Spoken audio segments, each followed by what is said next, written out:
don't know if you can tell. This is a cat. So if you were pulled to the black cat, here is your reading. And I'm being told this is obsidian. So yeah, okay. So cats and obsidian and black cats, they are guardians of the psychic realm, the spiritual realm. They say you have dogs to guard your home in the material world, and you have cats in your home to protect you in the ethereal world, the astral plane.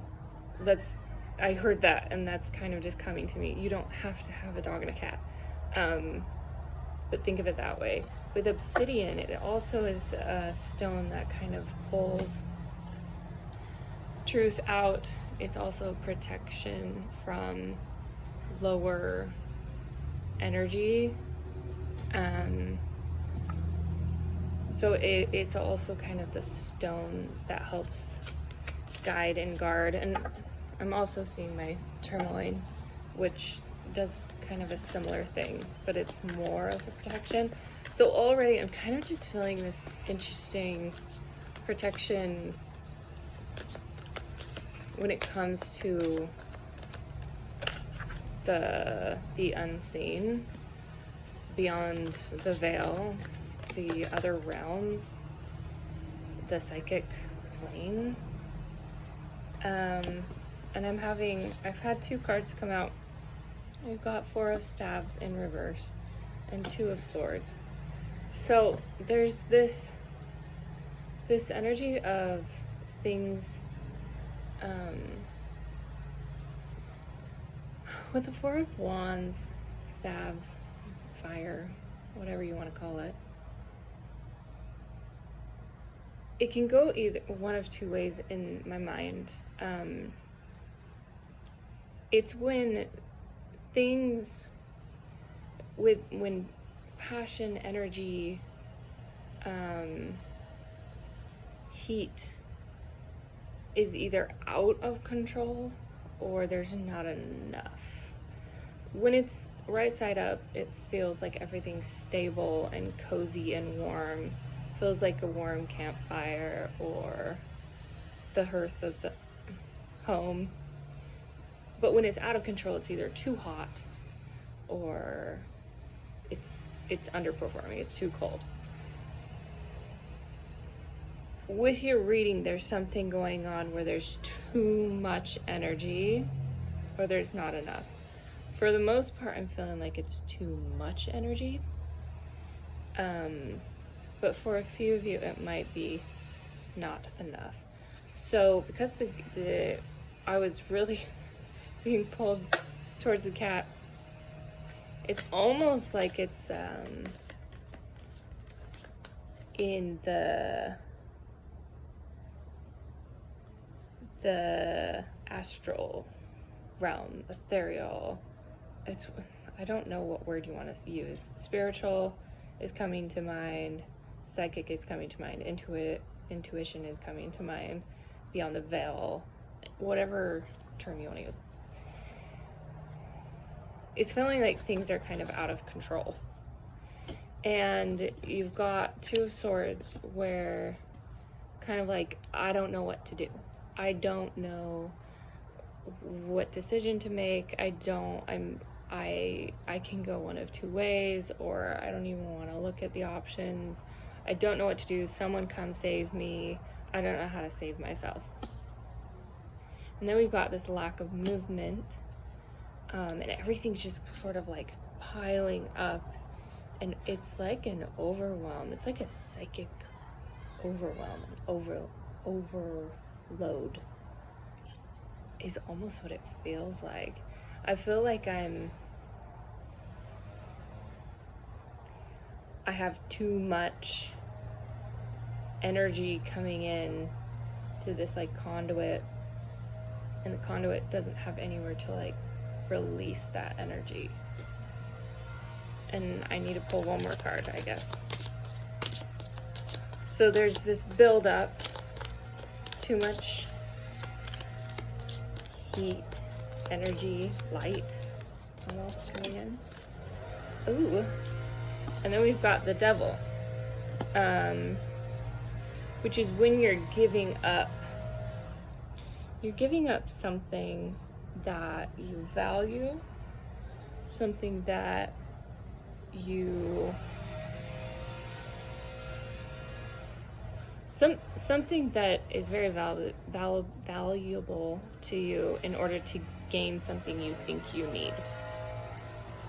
Kind of work is a great example of this. Giving up your time and energy to do a job in order to get money to support yourself.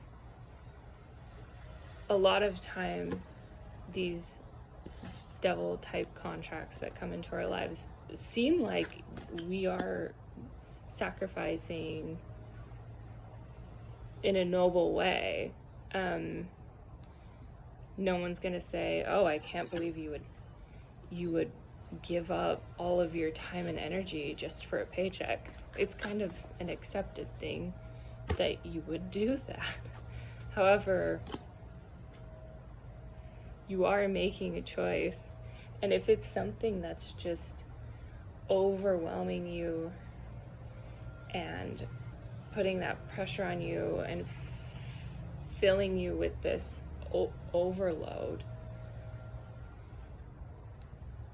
it is that type of energy is asking you to reassess. It is possible to have a job that's not overwhelming you, that you do enjoy. I feel like I just heard everyone say, yeah, it's easy for you to say that. But it's possible. And there are ebbs and flows in careers as well, where sometimes you are enjoying it and then you grow out of it and it's time to move on. It's in those moments where it's time to move on and you keep holding on, that's when, instead of a symbiotic relationship of you showing up to a job and then paying you, it becomes a devil situation where you're giving something up truly of who you are in order to gain something. That's when it becomes unhealthy. I'm just using work as an example because it's more of a universal experience, whether that's a job or a volunteer situation. We've all done work for someone, but it can be applying to anything. It can be applying to parenthood, motherhood, friendships. It can be applying to actually dealing with the spiritual realm. If you're someone who is very very connected to the other side, to energy, you can get overwhelmed by that, and it can affect you in a way that you can burn out. And it's looking at these things when they come up in your energy and recognizing them as a red flag, a warning. Just like I'm seeing like a car saying check engine light. It's like a check engine light coming on saying, hey, you're gonna overheat. You really should address this. To something that could have been working fine, but now it's not. So think of something in your life that's going on, and you probably already are very aware of what that is.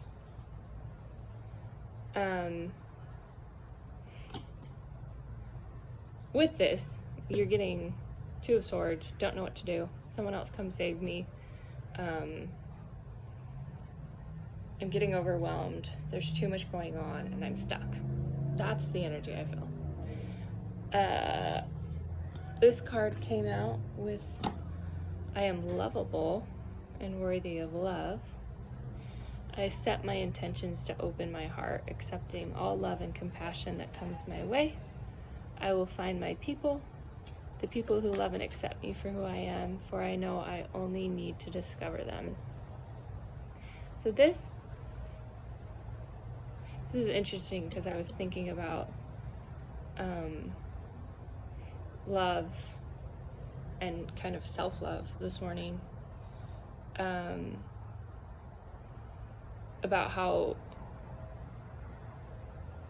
finding a way to fall in love with yourself and love yourself and actually know what it feels like to love yourself is a journey in of itself, but if you focus on that, and trying to get down to the level that you discover self-love, it does clear up all of these extra little, I feel trapped, I don't know what to do, someone come save me, I'm overwhelmed, I'm overworked, I'm overburdened, I'm not grounded, there's too much energy coming in. Finding going on kind of a journey down within to discover love for yourself actually does clear a lot of this stuff up. I speak from experience.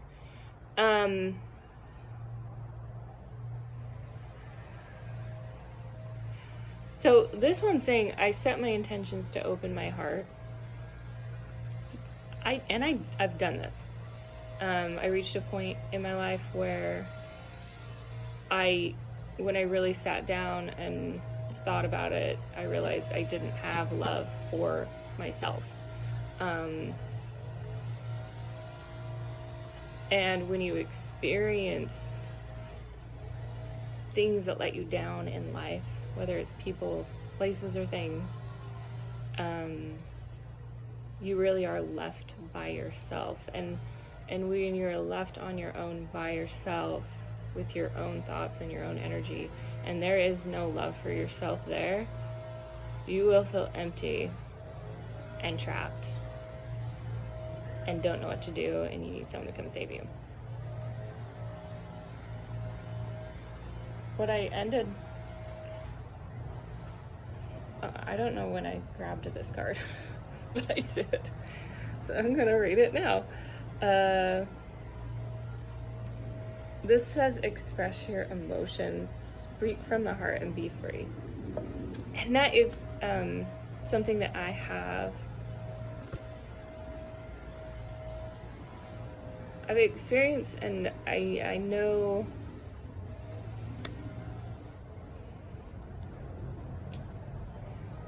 when you express your emotions,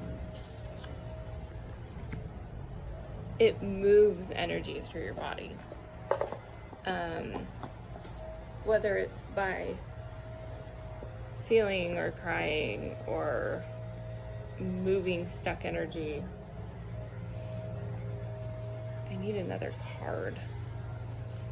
Hold on. Oh, that came out. Sorry, this message is like all over the place. So I have 10 of Pentacles coming out.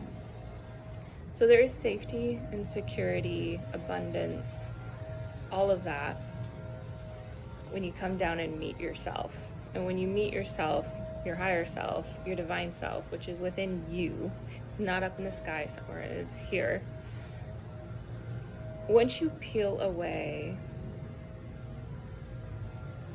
all of the pieces of you that are reacting through fear and self-preservation, some people call it the ego. All the parts of your ego are there to keep yourself safe. It's self-preservation. So when you're feeling like you need to hold on to control and control people, if you feel like you need to perform and you need to be